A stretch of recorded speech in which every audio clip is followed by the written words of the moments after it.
It is day 2 for Persuasive Essays, and let's get started with our learning targets. Today, you will read features of persuasive essays. I don't know why I keep saying pervasive. Read features of persuasive essays. You will read and analyze a persuasive essay, and then you will compare and contrast two persuasive essays using a graphic organizer.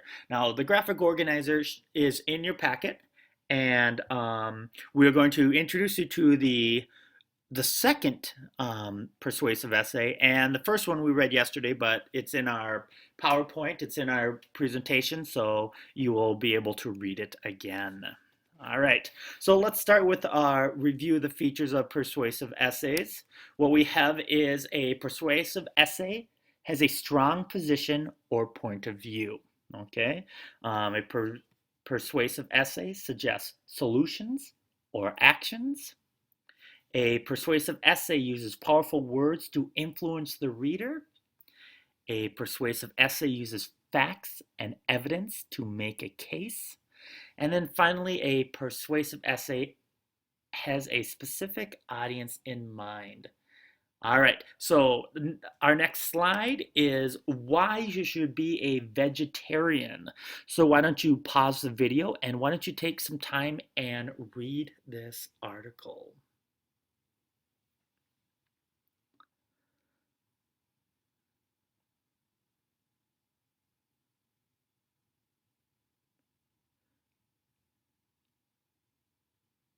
Welcome back. I hope that you took some time and you read this.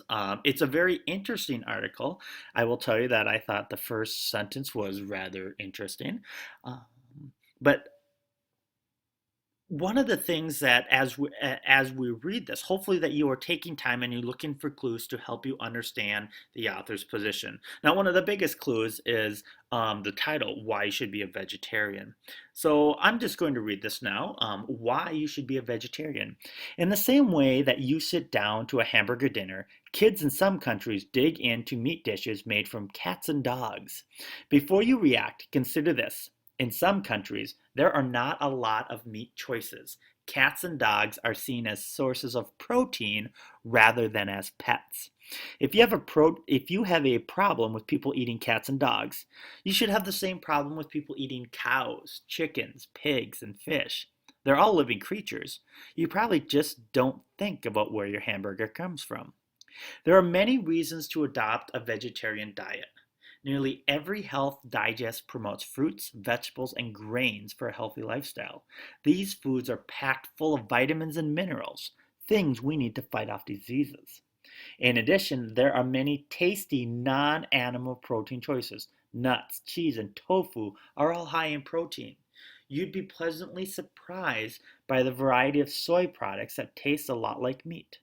For those of you without food allergies, these are better choices than animal proteins. Animal proteins are hard to digest. Plus, studies have shown that the meat industry is bad for the environment. It adds to pollution and land and water shortages. Try going vegetarian for just 1 week. You'll feel better, and so will the animals and the entire planet.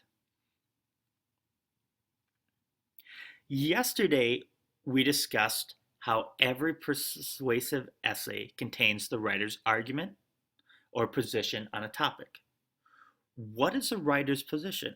Where in the text did you find it? Now, the writer's position is kind of laid out right in the title, okay? People should become vegetarians because a vegetarian diet is healthier and does not require the killing of animals.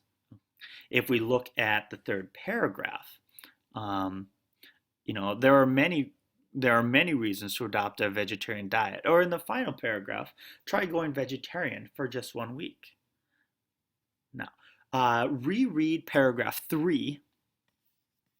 And how does the writer support his argument in this paragraph?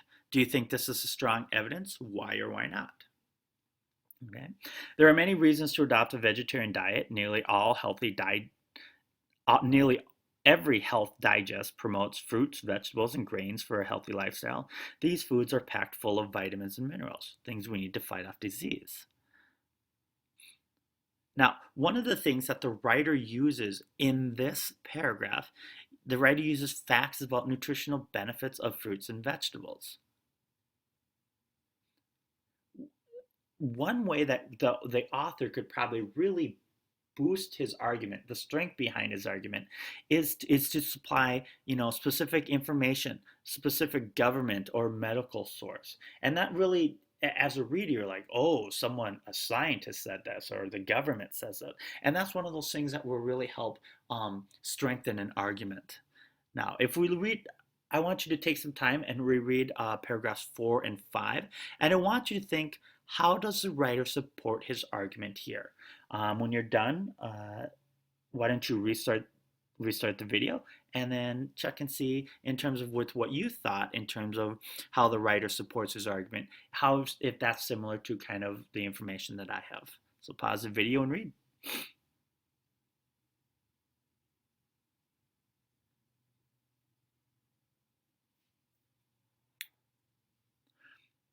Now, when we look at that paragraph and the paragraphs and we think, how does the writer support his argument here? The one thing that I really pulled out is that the writer argues that non-animal proteins are tasty and easier to digest than animal proteins. So when we look at this entire article, we look at this entire essay on why you should be a vegetarian. The question is, as making your judgment as a reader. Remember, we worked on that last week. All right.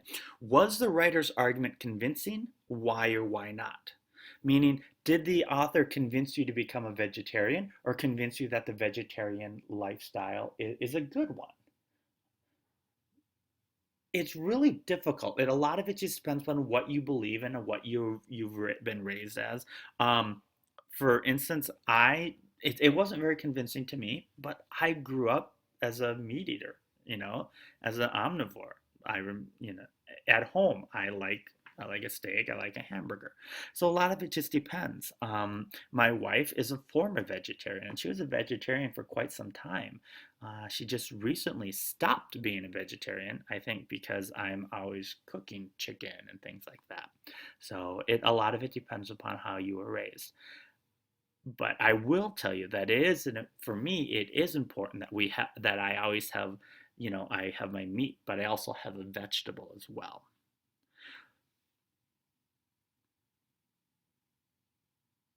We can compare, well, why don't we move on here? I want you to remember this writing, and this is in your packet as well. But we're going to move on, and by talking about comparing and contrasting, and that we can compare and contrast persuasive essays to see how they are alike and different. We can compare their arguments, the evidence they use, and how effectively they persuade their audiences. So we have our why you should be a vegetarian essay, and then we also have why you should eat meat. Okay, and what I'd like you to do is I'd like you to take some time and just review the essay from yesterday, why you should eat meat. Okay, and I want you to look at the questions in your handout. Which writer used evidence more effectively to persuade you? And it's one of those things that there's not really a correct or incorrect answer. It just depends upon which side you are dealing with. If you tend to be more vegetarian, then perhaps that's the side that you will think the author did a better job of using evidence. If you are more of an omnivore, then perhaps you think that this author, the author of Why You Should Eat Meat, was more effective. I want you to also then reread your second question is reread the first paragraph of each essay. Which opening paragraph made the biggest impact on you? I will tell you one was very like, holy cow, stare at this. This is crazy. All right. And then when you're done reading those, what I'd like you to do is start to make connections across texts.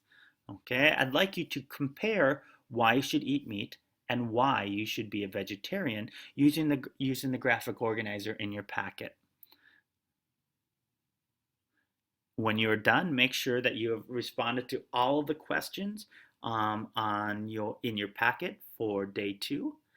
And that's all we have. But in closing, today we compared and contrasted 2 persuasive essays.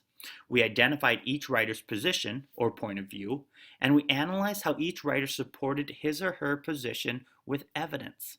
Then we made our own judgments about the essays. Whenever you read a persuasive essay, ask yourself, what is the writer's position? What is the writer trying to get me to think or do? Just like in these situations, the writer was getting you either trying to convince you to be a vegetarian, and the other one from yesterday is trying to get you to eat meat. All right. That's all we have. Please make sure that you complete the compare and contrast, the graphic organizer, and answer the questions. And that's all we got.